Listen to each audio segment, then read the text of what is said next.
Surveillance kesehatan masyarakat adalah pengumpulan analisis dan analisis data secara terus-menerus dan sistematis, yang kemudian disebarluaskan kepada pihak-pihak yang bertanggung jawab dan pencegahan penyakit dan masalah kesehatan lainnya.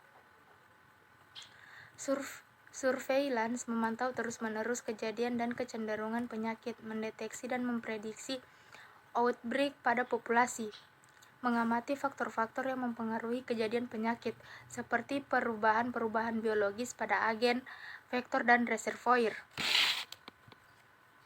Selanjutnya, surveillance menghubungkan informasi tersebut kepada pembuat keputusan agar dapat dilakukan langkah-langkah pencegahan dan pengendalian penyakit. Kadang digunakan istilah surveillance epidemiologi.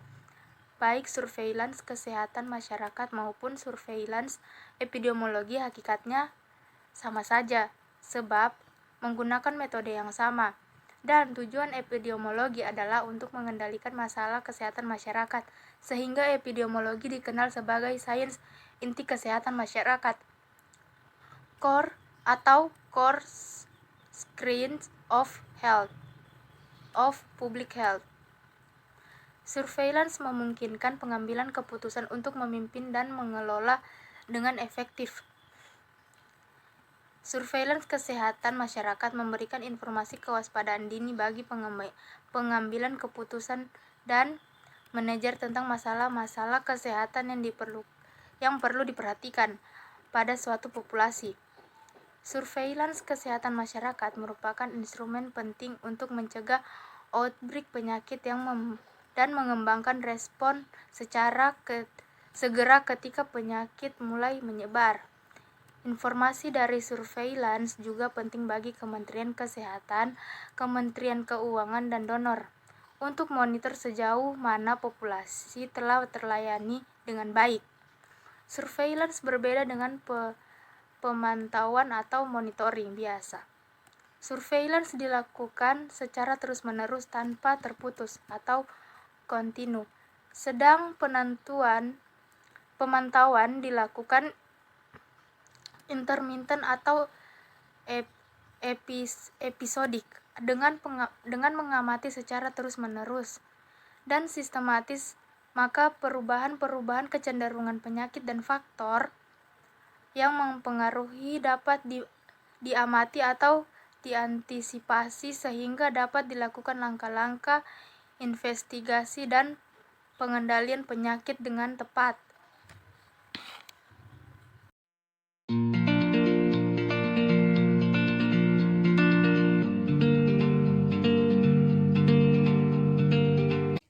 Selanjutnya, sejarah perkembangan surveillance.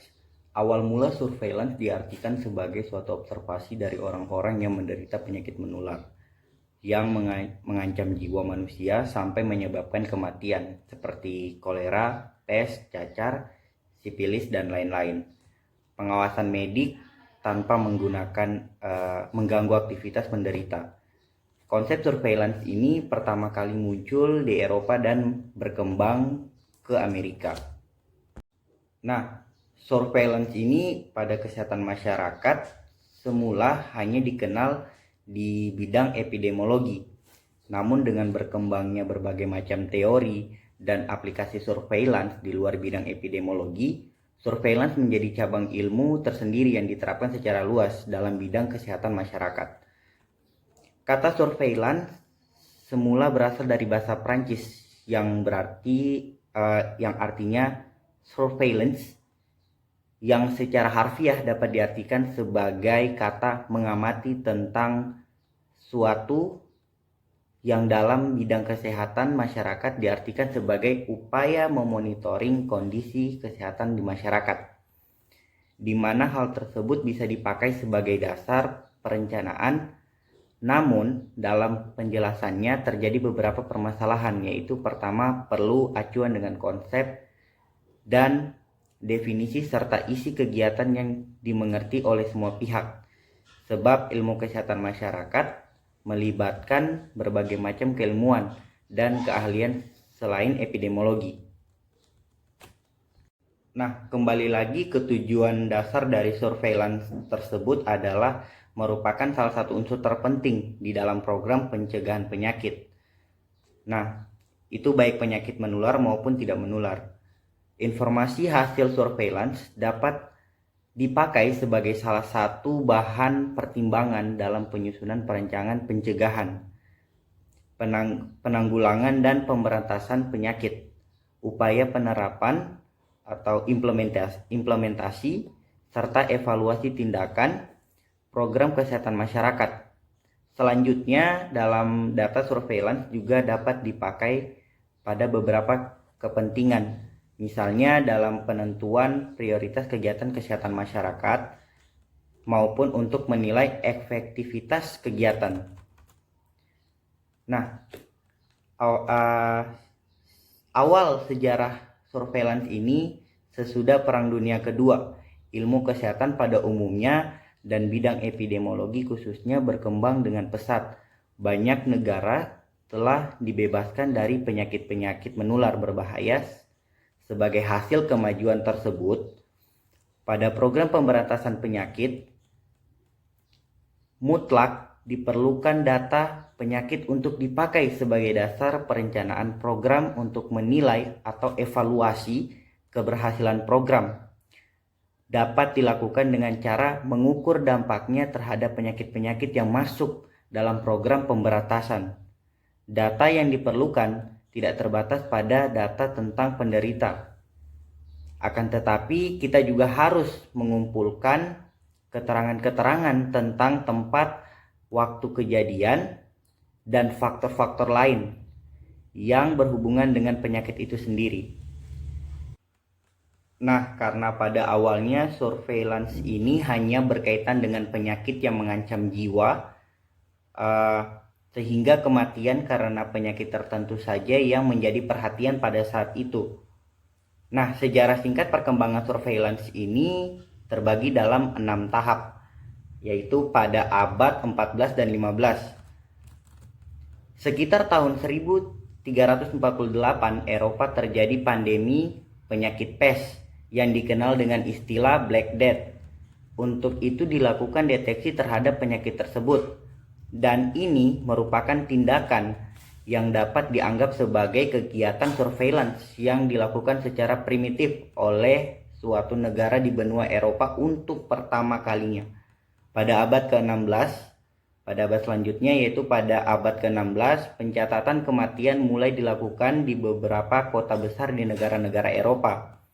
Namun, demikian baru beberapa abad kemudian oleh John Ground memperkenalkan manfaat hasil pencatatan secara ilmiah.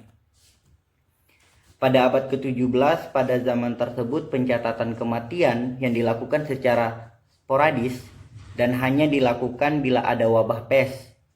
Namun diterbitkan laporan mingguan secara ilmiah disusun pertama kalinya oleh John Ground pada tahun 1662. Laporan ini membuat informasi tentang jumlah penduduk London dan jumlah yang meninggal karena sebab tertentu. Dengan demikian, John Ground ini adalah orang pertama yang mempelajari konsep jumlah dan pola penyakit secara epidemiologi.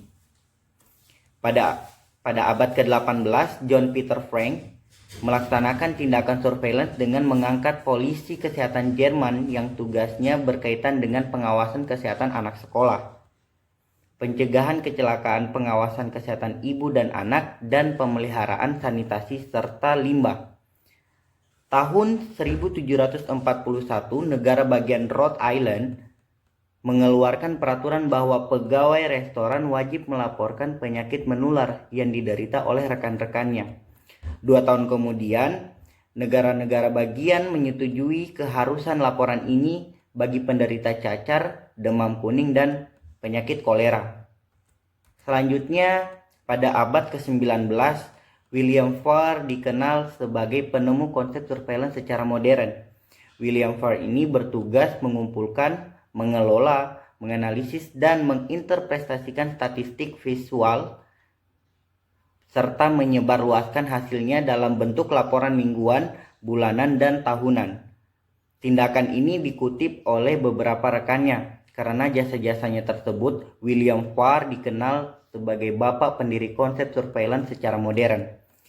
Nah, di tahap yang terakhir, pada abad ke-20, pada abad ini pemakaian konsep surveillance untuk pendeteksian epidemi dan pencegahan penyakit untuk dikenal pada tahun 1889 di Inggris Raya.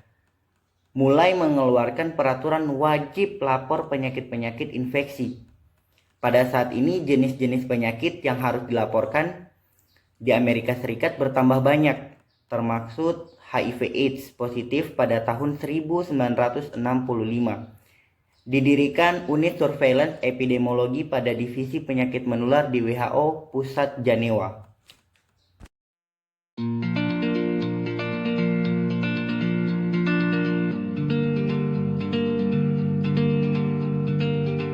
Tujuan surveillance. Surveillance bertujuan memberikan informasi tepat waktu tentang masalah kesehatan populasi, sehingga penyakit dan faktor resiko dapat dideteksi dini dan dapat dilakukan respons pelayanan kesehatan dengan lebih efektif. Tujuan khusus surveillance meliputi 1. Memonitor kecenderungan penyakit. 2. Mendeteksi perubahan mendadak insidensi penyakit untuk mendeteksi dini outbreak. 3. Memantau kesehatan populasi, menaksir besarnya beban penyakit pada populasi. 4. Menentukan kebutuhan kesehatan prioritas, membantu perencanaan, implementasi, monitoring dan evaluasi program kesehatan. 5. Mengevaluasi cakupan dan efektivitas program kesehatan. 6. Mengidentifikasi kebutuhan riset.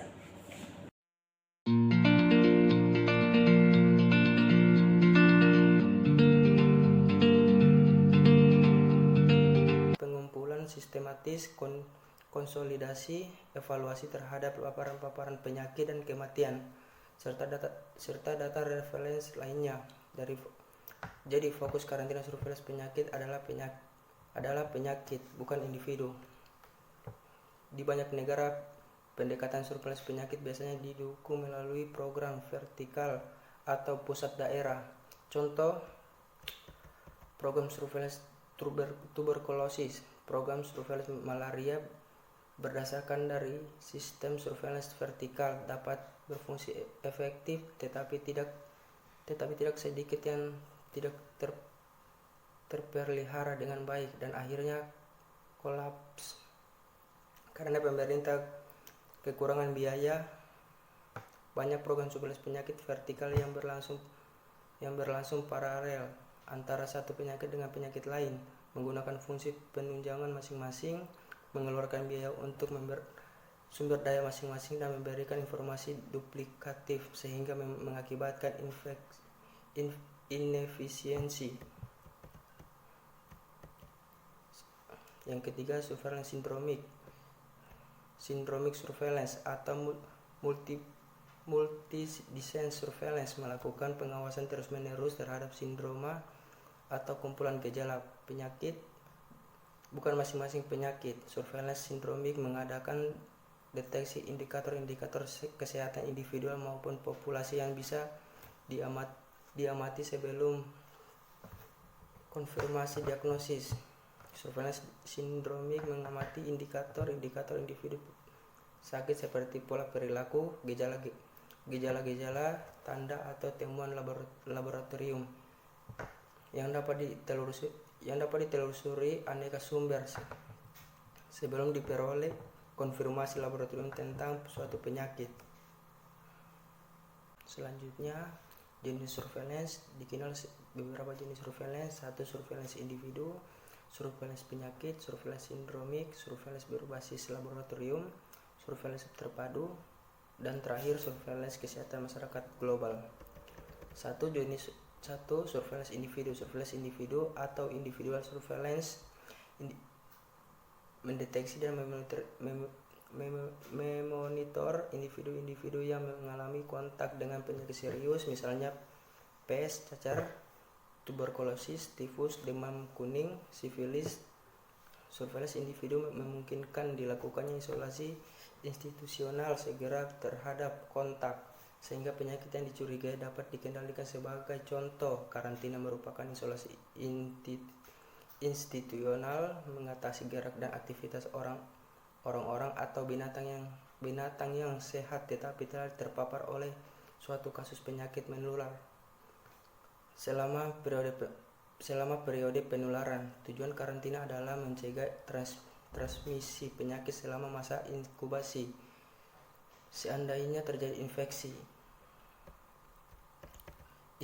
isolasi institusional pernah digunakan kembali ketika timbul AIDS pada tahun 1980-an dan SARS.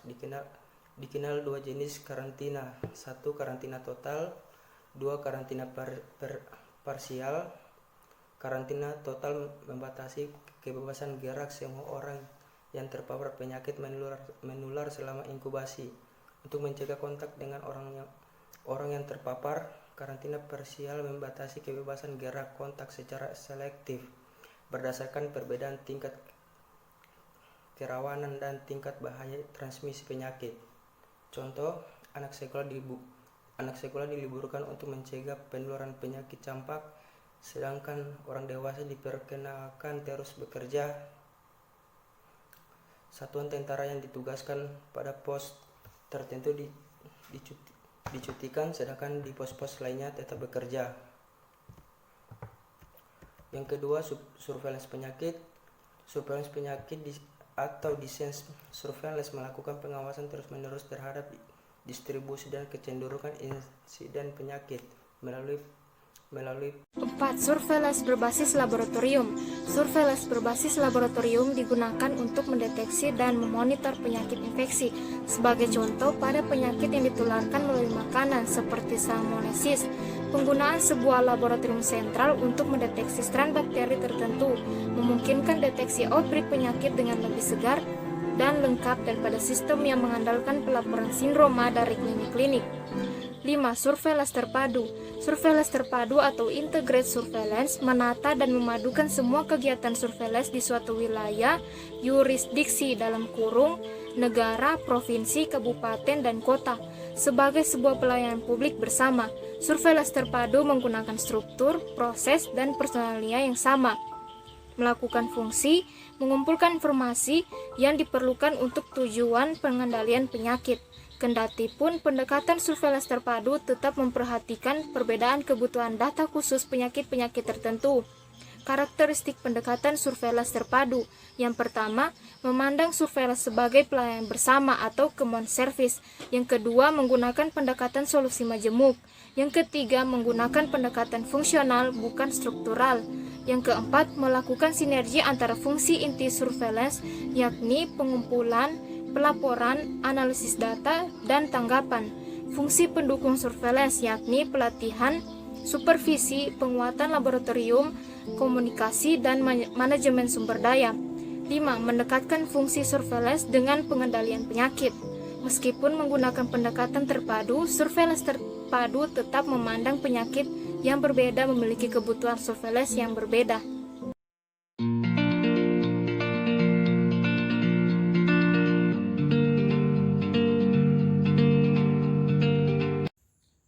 Selanjutnya adalah manajemen surveillance. Surveillance mencakup dua fungsi manajemen, di antaranya fungsi inti dan fungsi pendukung. Fungsi inti mencakup kegiatan surveillance dan langkah-langkah intervensi kesehatan masyarakat.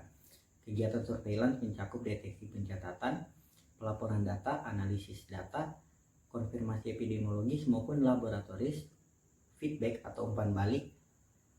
Langkah intervensi kesehatan masyarakat mencakup respon segera, epidemik tipe respon, dan respon terencana, manajemen tipe respon. Fungsi pendukung mencakup pelatihan, supervisi, penyediaan sumber daya manusia dan laboratorium, manajemen sumber daya, dan komunikasi. Hakikatnya tujuan surveillance ini adalah memandu intervensi kesehatan. Karena itu sifat dari masalah kesehatan masyarakat menentukan desain dan implementasi. Sistem surveillance sebagai contoh, jika tujuannya mencegah penyebaran penyakit infeksi akut, misalnya penyakit SARS, maka manajemen program kesehatan perlu melakukan intervensi kesehatan dengan segera. Karena itu dibutuhkan suatu sistem surveillance yang dapat memberikan informasi peringatan dini dari klinik dan laboratorium. Sebaliknya, penyakit kronis dan perilaku terkait kesehatan seperti kebiasaan merokok berubah dengan lambat. Para manajemen program kesehatan hanya perlu memonitor perubahan-perubahan sesekali setahun atau lebih jarang dari itu. Sebagai contoh, sistem surveillance yang menilai dampak program pengendalian tuberkulosis mungkin hanya perlu memberikan informasi sekali setahun atau 5 tahun tergantung prevalensi. Informasi yang diperlukan bisa diperoleh dari survei rumah tangga.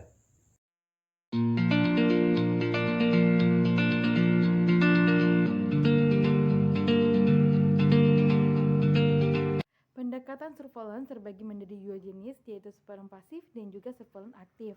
Surveillance pasif yaitu surveillance yang memantau penyakit secara pasif dan menggunakan data penyakit yang harus dilaporkan atau responsible diseases yang tersedia di fasilitas layanan kesehatan. Dan kelebihan surveillance pasif ini lebih murah dan mudah untuk dilakukan.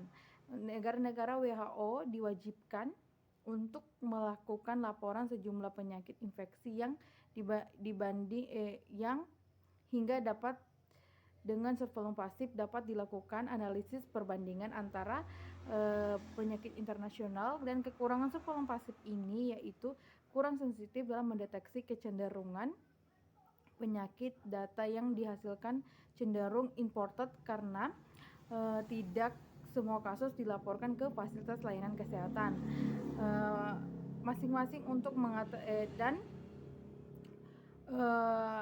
format. Selain itu juga tingkat pelaporan dan kelengkapan laporannya itu kurang, biasanya laporannya rendah karena waktu petugas itu terbagi menjadi dua, yaitu dengan tanggung jawab utama mereka yaitu melayani fasilitas layanan kesehatan masing-masing untuk mengatasi problem instrumen pelaporan yang perlu dibuat secara sederhana dan ringkas. Yang kedua yaitu jenis surveillance aktif. Surveillance aktif ini yaitu mempunyai petugas khusus yang memang dikhususkan untuk melakukan surveillance aktif. Ya, seperti melakukan kunjungan berkala seperti turun ke lapangan ke desa-desa, ke puskesmas, tempat praktek pribadi dokter, ke puskesmas dan klinik dan juga rumah sakit. Dengan tujuan untuk mengidentifikasi kasus penyakit baru dan juga kematian. Tersebut disebut juga penemuan kasus atau case standing dan konfirmasi laporan indeks. Dan kelebihan surveillance aktif ini lebih akurat daripada surveillance pasif karena dilakukan oleh petugas yang memang dipekerjakan atau menjalankan tanggung jawab itu. Selain itu, surveillance aktif dapat mengidentifikasi kelemahan mengidentifikasi outbreak atau kelemahan surveillance aktif adalah lebih mahal dan sulit untuk dilakukan daripada surveillance pasif.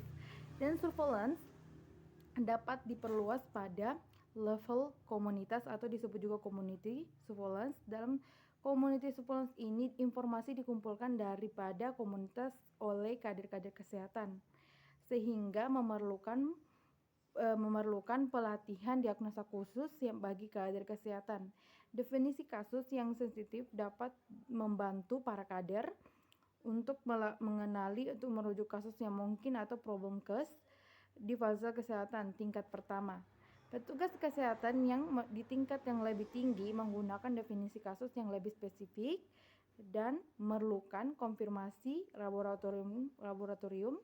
Community surveillance juga mengurangi kemungkinan adanya negatif dan pemalsuan.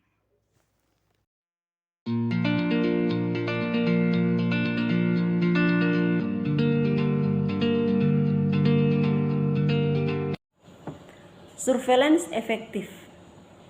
Karakteristik surveillance efektif adalah cepat, akurat, reliable, representatif, sederhana, fleksibel, akseptabel digunakan. Kecepatan informasi yang diperoleh dengan cepat dan tepat waktu memungkinkan tindakan segera untuk mengatasi masalah yang diidentifikasi. Investigasi lanjut hanya dilakukan jika diperlukan informasi tertentu dengan lebih mendalam.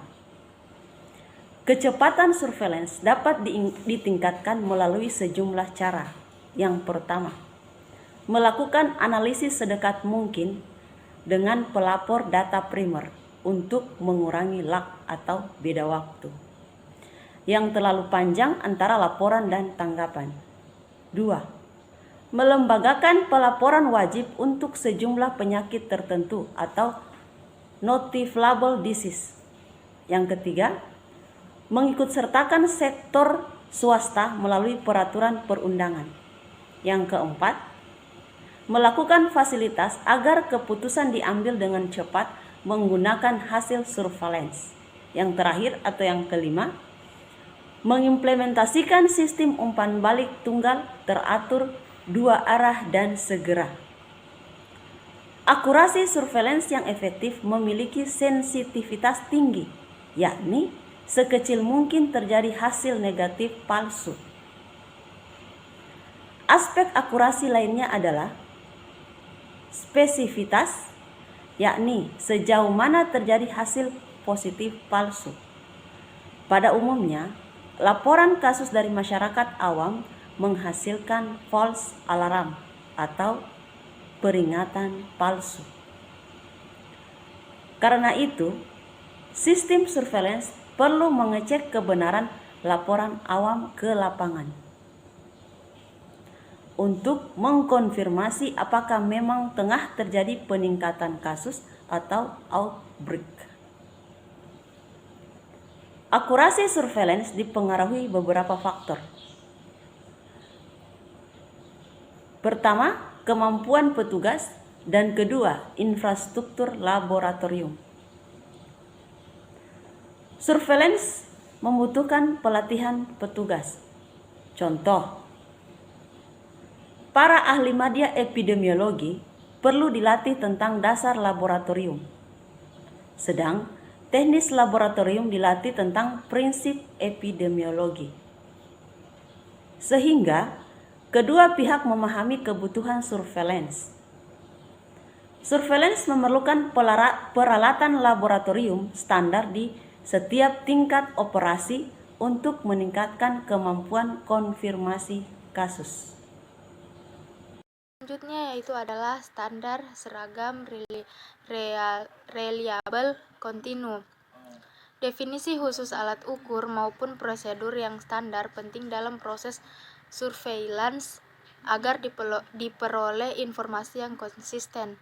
Sistem surveillance yang efektif mengukur secara kontinu sepanjang waktu, bukannya intermiten atau sporadis, tentang insidensi kasus penyakit untuk mendeteksi kecenderungan pelaporan rutin data penyakit yang harus dilaporkan atau disebut reportable diseases, dilakukan seminggu sekali. Nah, yang selanjutnya yaitu representatif dan lengkap. Surveillance ini dapat diharapkan memonitor situasi yang sesungguhnya terjadi pada populasi. Konsekuensinya, data yang dikumpulkan perlu representatif dan lengkap. Keterwakilan, cakupan, dan kelengkapan data surveillance tersebut dapat menemui kendala jika penggunaan kapasitas tenaga petugas telah melampaui batas. Khususnya ketika waktu petugas surveillance terbagi antara tugas surveillance dan tugas pemberian pelayanan kesehatan lainnya.